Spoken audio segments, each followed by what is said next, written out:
Someone going to call out questions? You are? Okay. You going? We are now live. Hey everybody, it's Tab, Freefly. This is ALTA 6. We're going to talk through some of the new features of the upcoming firmware that we are going to release for ALTA 6 and ALTA 8. It's firmware 4.04. It's got a variety of new features. I've got a guest with me today, Nick Calias. Hey guys. We just, he is a longtime professional aerial operator. He basically took my life when I transitioned to focusing on running Freefly, so he's got that going for him. Other notable facts about Nick Calias: he travels the world with his own shower head, which is remarkable. He will not put up with a low pressure shower head, and as such he has a kit that he travels with. The first time I traveled with him, I was like, why do you have a shower head and a crescent wrench in your field bag? And he's like, oh man, I don't know, maybe you should tell this story. Tell the origin story. Yeah, when you're on the road, it's kind of critical to stay as comfortable as possible. And there's nothing worse than getting up for an early call and having a low pressure shower. So I learned early on from another production professional. I can't take full credit for it, but Where do you get the shower head? they're actually from Italy. They're called Ciroflex. We'll link to this in show notes for today. Yeah. We'll link to the shower head. If you want to be like Nick Calias and take high pressure showers and execute high profile aerial shots, we can set you up. Pro tip. We've also got Dave Thomas, ALTA lead at Freefly. How's it going? So he'll be chiming in at various points during the show when I say incorrect things with a very smart sounding voice and correcting me. Dave, we like to call it Dave's MBA voice. So High pitch. high pitched and funny. You want to dig into? Well, actually, first, Nick, I thought I'd like to hear a few things from you. I mean, I'm kind of like out of the game, as so to speak, on the day-to-day basis. So I like to stay in touch with you, kind of get a feel for what's going on in the aerial game these days. I was curious, kind of with the perspective you have, having been doing this for a while now, what do you think it really takes to be successful in the aerial cinematography game today? Like, what are the key things that you've taken away in the last 5 years?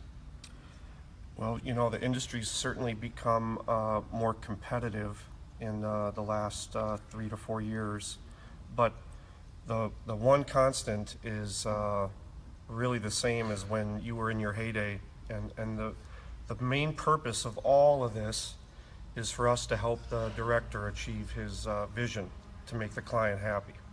And now, in some ways, even though it's harder from a competitive standpoint, it's never been easier or better to achieve that vision, because these tools are just so much better than when you were out there in the field.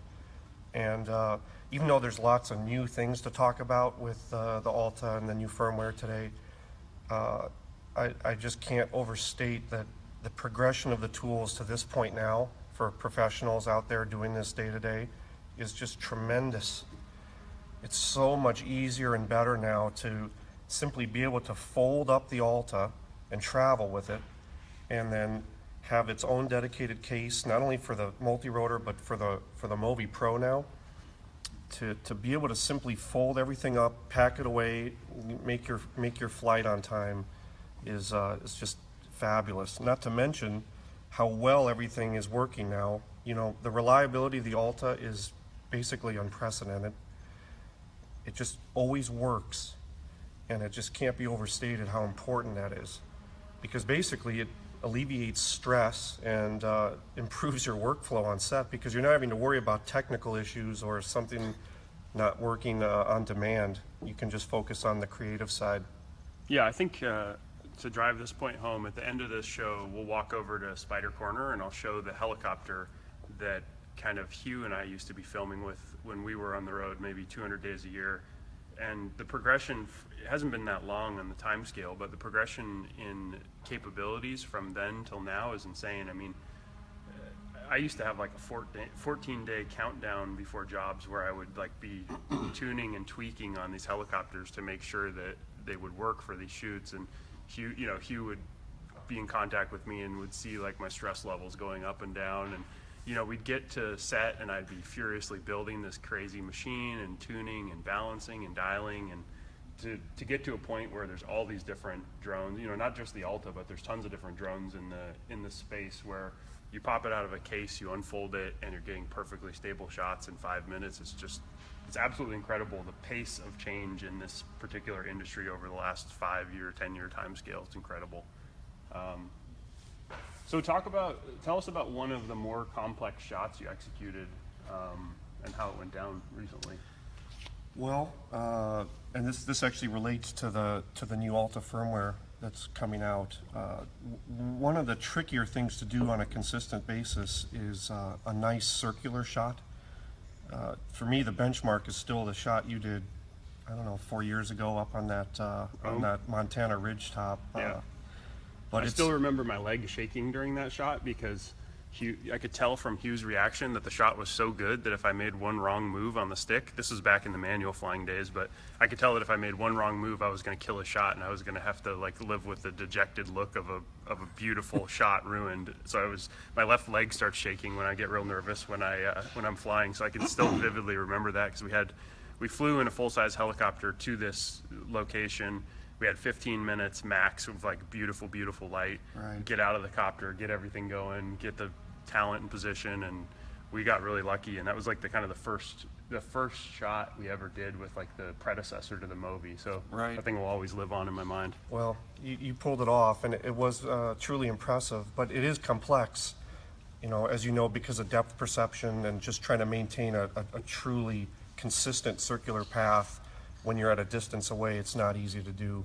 So on a lot of the car spots I've been on lately, we'd like to do these arcing shots where now with the new firmware, you can set up this predefined orbit point and then move off on a certain vector, so you establish your distance from that, and then you can on demand do these perfect circular orbit moves.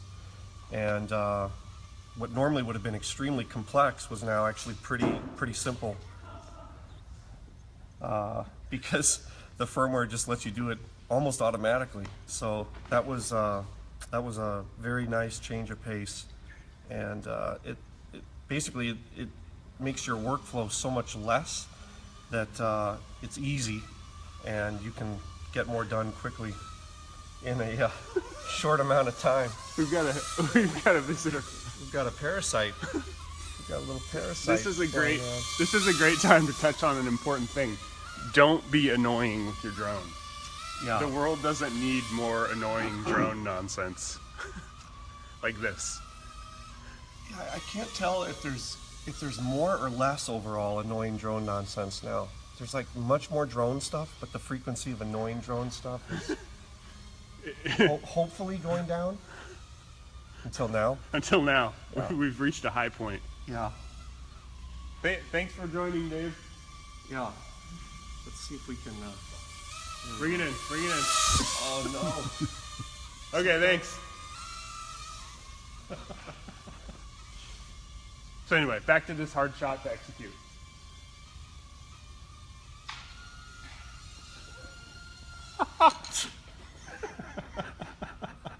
Oh my God, he just crashed it into himself and it was stuck on his leg. That's Anyway, funny. that That's is funny. The circular shots, they were complex, and now they're not so complex. Yeah. So that's you know, I've been using 4.04 for a little while now, so I'm kind of used to it. I think people are going to love that aspect of it. It trivializes something that used to be quite a bit harder. It's so humbling when, like, even the best pilot in the world, they fly every single day in practice, and they can't come anywhere close to pre-programmed sequences or computer-assisted shots. Like, you know, the ALTA is making corrections at some crazy rate, 500 times a second or something. It's like a pilot can't come close to that. So no matter how much you train, test, to do all these different things, you know, you can't even come close to what the robot can do. Yeah. We In should that all get case- comfortable with getting replaced with robots because it's definitely happening. Sadly, true. Certainly in the case of those orbits, you cannot compare. Do you have a funny story to share with us? Like, I don't know, you've been on set with Sam Nutman recently, so I figure there's some gems there. You're kind of hanging out with the motion state guys from time to time, so there's got to be something there. What's funny that's happened recently? That's yeah. Sam's always good for some laughs, but I think probably the funniest thing that happened was the last time I was with them, we had a prototype Movi Pro, which hadn't been announced yet, and I think it was Ryan who posted an Instagram video of the Movi Pro, Yeah. and then getting text messages from you guys asking politely to remove the video from Instagram. That was Ryan. That was kind of funny. The text messages were not polite. I'm embellishing the story a little bit, but yeah, that was funny. All right, so let's run through. I think at this point, let's run through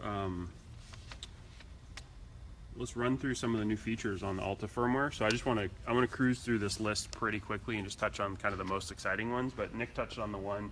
There's an orbit mode now. So the way that works is you fly to a point, you set that point, you move away from the point a certain distance, activate the mode, ALTA yaws towards the center point, and then as you input left and right on the cyclic stick, it'll rotate around in a circle, and then as you do fore and aft, it will go farther or closer to the point. So it allows you to quickly and easily set center points and orbit diameter or radius, and then execute those shots very quickly without removing kind of the manual pilot control and fidelity of the shot, which I thought was really important to preserve.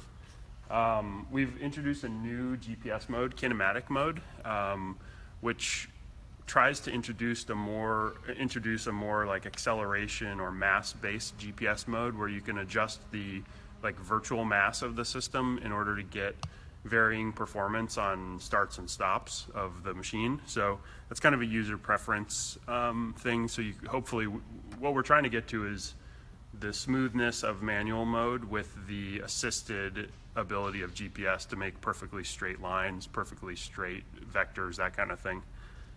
We've removed range and height restrictions completely in the app. So we had feedback from a lot of people where they had the right clearance or were operating in the right part of the world to operate at whatever distance was safe per their specific use case. So we've removed those completely. We've changed the way auto land works in order to make it safer. Basically, if you're very high up, it's going to auto land more quickly. Now, if you have a radio LLS or some other kind of problem, we've updated data logging to include Z-axis vibration, and we include a summary CSV file, so you have kind of a rolling tally of important statistics about your machine through time. So that should help with just making sure that things are working well and allow you to monitor how things are changing over time. And another important one, we've introduced the ability to do an app hotfix. So if we discover something that we think is flight critical to get out into the field as far as a firmware update, we now have the ability to push that firmware update via the app instantly, rather than having to wait for Apple's approval of a new app to get firmware to customer. And that's been something that we thought was important for a long time and have it implemented now. Did I miss anything, Dave? Nothing important. There's some behind the scenes stuff going on, but I think those are the key points that people will really care about and will really improve the feel and your enjoyment of using the ALTA. Great. Yeah, and just to recap, this is ALTA 6 with the Movi Pro top mounted. ALTA 8 with the Movi Pro bottom mounted. Mike was nice enough to write the weights. So this package is 16.75 pounds underneath the ALTA. This guy's 14.5 pounds on top of the ALTA 6. For those that are unfamiliar with the ALTA, it was, I think, the first or one of the first to allow machines to allow shooting on top of the ALTA. And we came about that during the design cycle, kind of inadvertently. We had the same mounting patterns for our code in the hole on the top and the bottom, and kind of serendipitously we put the gimbal on top one time just to test it. I think at the first time we were trying to film the actual motors and props to analyze prop vibration or RPM or something, and what we found is you could actually execute a whole variety of new shots by mounting the thing on the top. So it's been a pretty fun thing to discover during the development of ALTA. And then if you're unfamiliar with ALTA completely, kind of the key features are, it's a big, powerful, heavy lift drone designed to take up to a 20-pound payload, 40-pound all-up weight, and it folds up and goes in a very tiny case. So the props fold up, and then the booms fold up, and it's completely ready to fly. Arrives to you in a nice hard case. This all folds up, goes in a tiny little case, travels the world with you. Pull it out of the case, fold it open in a few minutes, and you're ready to film. If I sound slightly depressed as I tell you this, it's because this is the thing I always dreamed of having back when I was filming with you 200, 300 days a year. Instead, what I did have, we'll go take a look at right now, is an abomination that never worked. You want to come fly us? Oh, yeah.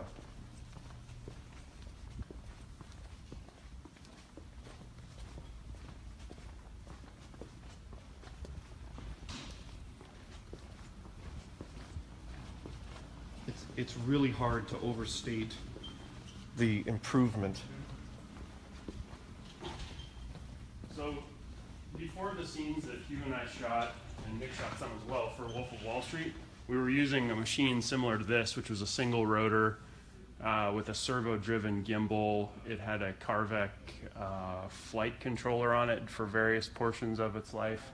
And it's a super impressive machine. It was great to fly. It was really fun to fly. Super, super difficult to consistently get beautiful footage from a machine like this. And all the single rotor guys that were alive during that era, they probably, still have PTSD over arriving to a job and realizing that your tail rotor has somehow developed a small imbalance or something has happened. I mean, like Hugh and I traveled to China with this rig, and you arrive in China and you're jet lagged and you have to figure out how to put this thing all together. It's got tons of proprietary parts. You have to completely disassemble it for travel. I mean, it was just, the way things go now, it's just, it's so much easier. It's awesome. You can just pop things in a Pelican case and head off. I mean, look at this guy. He looks so relaxed. I don't know why he's so relaxed. It's all the extra time from not having to... Yeah, what do you do with all the extra time the ALTA's given you? Research new shower heads? Research new shower heads and drink more beer with the client and director. So, yeah, it's a wild time. Anyway, 4.04 firmware. I think they just pushed the button to submit it to the Apple App Store and the Google App Store. So, coming soon. Love to hear feedback from people on what. This is kind of cool. Production intent. Mobi XL parts just came in, anodized, beautiful. So we're cranking along on Mobi XL. I broke it during testing yesterday, but nothing to be alarmed about. Got a little wild with the truck. Dave's got, this is kind of cool. So this is a sample CSV file that would show up in the new firmware, and then he can show you the summary. Yeah. So typical CSV file is going to log data for all of your flight parameters. We've added some extra fields over on the right-hand side, but basically everything that's happening during flight is getting logged into a flight log on your SD card available on the GPS unit, so you can eject the card and view data at any time. But the really cool feature here is with the new firmware, every single flight that you perform will write a summary line to a summary file, so you can quickly and easily gauge the health of your ALTA as a progression of time. So this happens to be the flight summary log from Nick Colias's ALTA, and you can see he's done 148 flights in the last month and a half. You can count up the total flight time that he's put on the machine. It looks like about 12 and a half hours since updating to 4.04 and going through the beta test program. You can track changes on motor vibration, average RPM during flight, yaw bias, all sorts of nerdy parameters that are always fun to look at and get a better sense for your performance and your flight characteristics. So that's a pretty big upgrade, and it can really help you get ahead of any maintenance issues that might be happening. For example, if you nicked a prop and didn't realize it, you might see a little bit of excess vibration on a particular motor, and having this as a quick reference would really show you, if you plotted it out from one flight to the next and you saw an increase in motor vibration, hey, maybe I should check that propeller blade. So it's really useful for that kind of thing. Yeah, I think you just reminded me of one thing I thought too. We're always looking for more very experienced ALTA pilots to add to the beta test group. So if you are interested in that, get in touch with us. And then just a few things to kind of close out Facebook. If you like what we're up to here at Freefly, let us know. If you're interested in joining the team, Freefly Systems /careers. We're always on the lookout for just incredible people. We're trying to cultivate a team that does big things, and so far we're winning. What else we got going? That's mostly it. We've had a couple ALTA accessories recently, so Oh. I got to pump sales on those if you haven't seen them. Extended ALTA drop down. So this is really useful for ALTA 8 because the booms are pretty long. So if you're trying to fly fast and Are you look using this, exactly Nick? Using the drop horizontal, down? All right. this will drop your camera lower, so it'll give you a better field of view. It's got the toad built in to the actual machine part, so that saves on system weight. And then another thing we released recently is a quick release inverted landing gear. So rather than having to fish the batteries in and out of that fixed frame, you simply put the batteries on this removable sled, press down on the latch, and it snaps into position. So it really makes it a lot easier for you to swap batteries between shots. So those are, two of the newer accessories that we've come out with recently. Yeah, and some customers that are doing a lot of shooting in sky view mode, you can pre-populate these guys and have them ready for quick swap overs. Interesting note on this thing: to test this thing prior to release, we bolted it to a fixture and loaded this point essentially. How much weight did it take before it failed? We didn't even get to a static point. We found that it could hold 183 pounds hanging directly off the tip of it. And then the way that we actually broke it was by dropping, I think it was 50-pound weights, free falling, such that it would actually dynamically load it. So yeah, it's a pretty beefy structure. So, a couple of nice new accessories. New ALTA firmware. Nick Colias. Nick, where can people check out? I know you got a new reel. Where can people check it out? Where can people learn more about you? Where can people learn about the showerhead? Yeah, if you want showerhead specs, feel free to email me, and you can find my email address at theaerialedge.com, and also check out some of our work. I think that's it. Yep. ALTA pilots, love to hear feedback from you. Post it up on the forum, or get in touch however. I got my ear to the ground always. Yep. See you later. Cool. Thanks. Bye. Bye. Thanks, guys.